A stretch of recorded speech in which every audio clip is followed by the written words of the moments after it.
Shalom and welcome to the Education Awareness section. This channel is not just about, as y'all want to think, degrading women. No, this is a college, a university college of masculinity. And masculinity is to rise men again, build men, make them stronger, make them entrepreneurs, make them leaders, make them bosses, make them Fortune 500s. That's what I'm on. All right. The women is just a A-bomb for the government's secret weapon against black awareness. And we have to stop following that. That's what I'm talking about. I'm not talking about every woman. I'm talking about those who follow Jezebel energy. If you are Abigail, you are safe with me, baby. You are a queen. I love you. Now,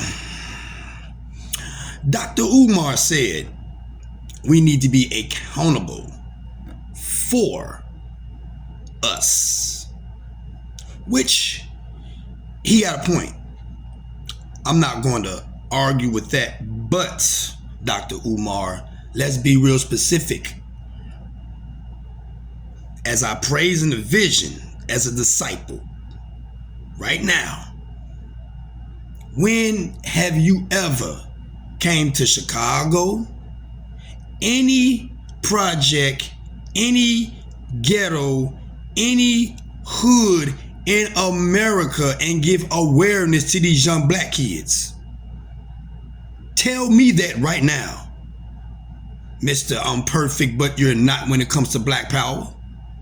So you need to chill out, dude, because you done nothing for the black communities. You raised no money for the black communities. You have shown no favor of whatsoever for our youth to show growth and ability for themselves. The only thing you doing is just running your fake political mouth. Now I'm going to play some flicks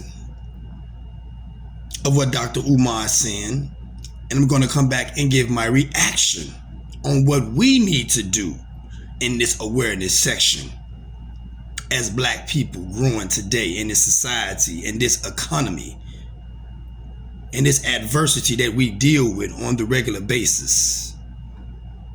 Let me go ahead and spin this flick, and then I'm gonna come back and give my reaction.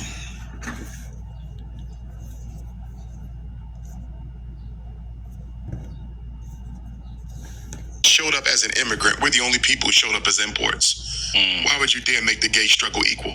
Why would you dare make the Arab or Asian struggle equal? Ridiculous. When those Asian women were murdered in Atlanta, which was a tragedy, and I didn't have a problem with the president making a law against it. But my problem was, you had about 8 to a dozen Asian women get murdered in one night.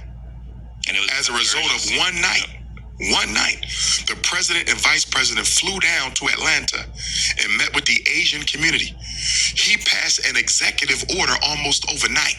A congressional bill came, anti-Asian hate, unanimously passed. Almost overnight. My issue with that, one Asian tragedy, they get a personal meeting with the president and vice president.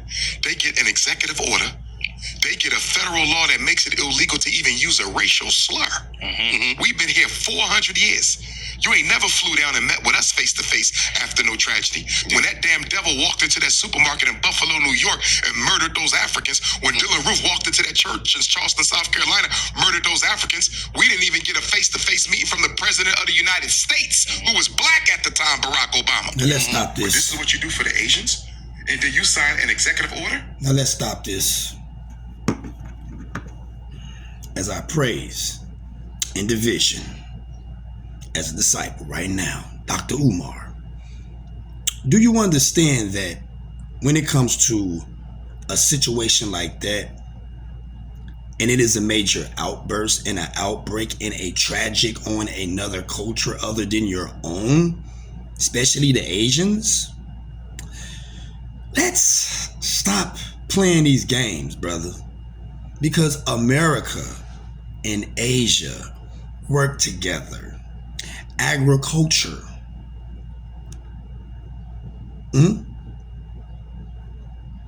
anything it takes to trade, market, sell, and brand. They're in business together, Dr. Umar.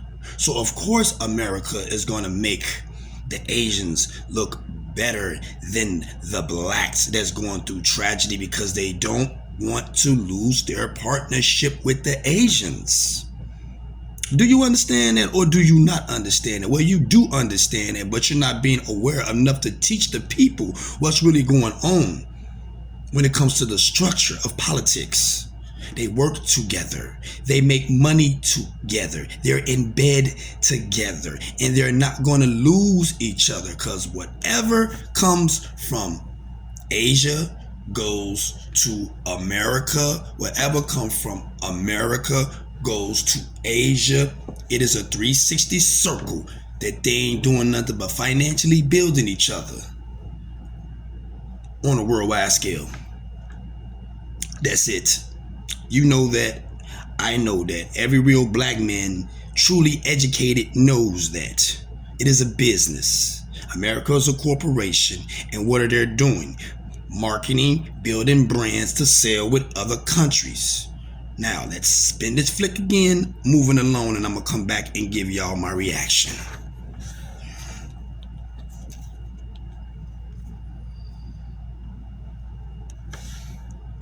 And then you sign an anti-Asian hate? Where's the anti-black hate? I don't want to sound dumb, but, they would have to deal with their people. Who do we have that would support us? I agree with you. The reason they responded to the Asians the way that they did is they got somebody to go home. Absolutely. You have China, you have Japan, you have countries who have political power that America has relationships with that they can't afford to lose. Exactly. And you will have to answer. There will be political, economic consequences for letting our people get mistreated in your land. We don't have that. And the reason we don't have that is because we have not helped to build a single African state into the power base we need her to be so she can speak out for us. We have used our money to empower all these nationalities. Hold on. Dr. Umar, we've been here. We are from here. We are the indigenous people. We are the American Indians. We are the Aztecs, the Omas, and the Mayans. This is our land. It is our ancestors' kingdom, where the riches of the land of the milk and honey belong to the people of this land. What the hell are you talking about? Why do we got to go all the way to a land of our ancestors that we know nothing about and do what we got to do to empower them to work with us when it takes us here to work with each other? See, that's why I learned how to invest and to create markets, brands, and sales. So I know what to do to empower my community, to empower my people, to empower my brothers, to empower my sisters, to make a change for today and a better tomorrow, so we'll never suffer to what we've been going through.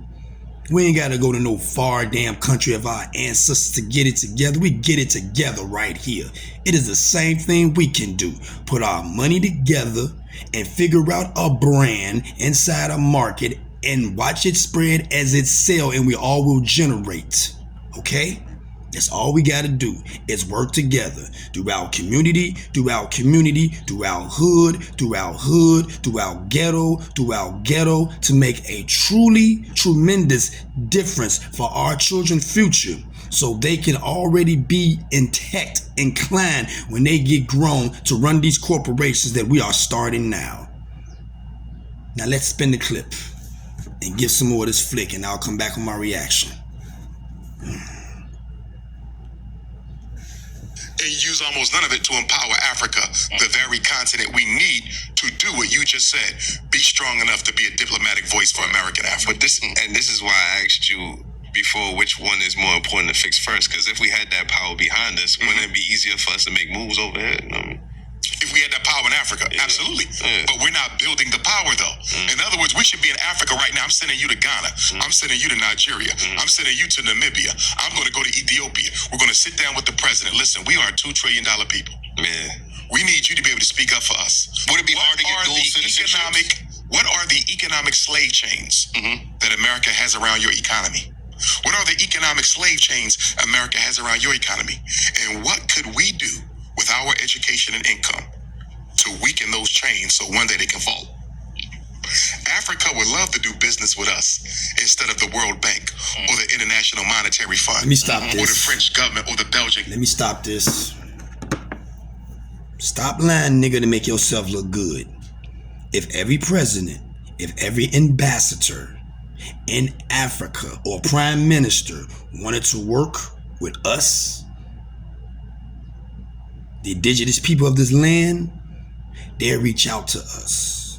They'll do whatever it takes to get to us. They will break their necks to do whatever the means is for all of us to work together.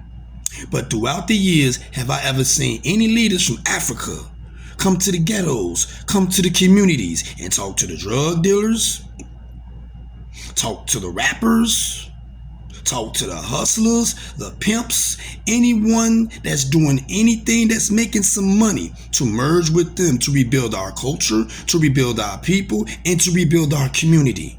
No, they haven't, folk. It's all a lie, folk. Folks, you tripping. Them folks don't care about us. They care about that white money. They're greedier than politicians over here. So what are you talking about?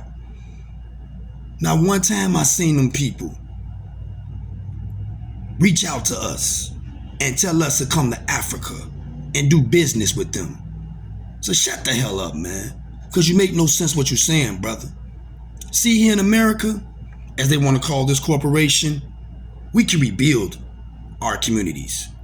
We can rebuild our neighborhood. We can rebuild our culture. And we can rebuild our youth. And yes, I'm going to say this. Women, fall the hell back. Man your business, okay? And let men be men. And let us teach these young boys how to do what I'm saying, so we can make a better future for them. Ain't nobody gotta be their daddy. Ain't nobody gotta be their uncle. Ain't nobody gotta be their family member, their bloodline. When they say it takes a village to raise a child, you have multiple mans in the community that are educated, smart, with skills, trades, abilities, and everything. But you damn single mothers who failed these kids, who failed us continuously, not letting the man raise the children in the community. If your silly ass know your baby daddy did you wrong, dropped a load in you and left you with that baby in the cold, but you got guys like us in the community, you got the Stones, you got the Vice Lords, you got the GDs, you got us, the disciples, and we're going to do whatever it takes to save these babies, help these babies, and make sure these children are successfully educated outside of the education system, but the real education system to empower them. That's what it takes for us to do this, for us to come up with a blueprint, an idea. I'm an investor. My other cousins are investors. We know a lot of investors. We can make it happen. This is for those that want to learn, for those that want to be taught, for those that want to know the truth and see where we need to go with this to set an impact and empower and be vigilant, modulant seriously about awareness of improving our communities, our tribe, our peoples, because that's what being a disciple taught me. And I'm on that King David shit for real, building my people.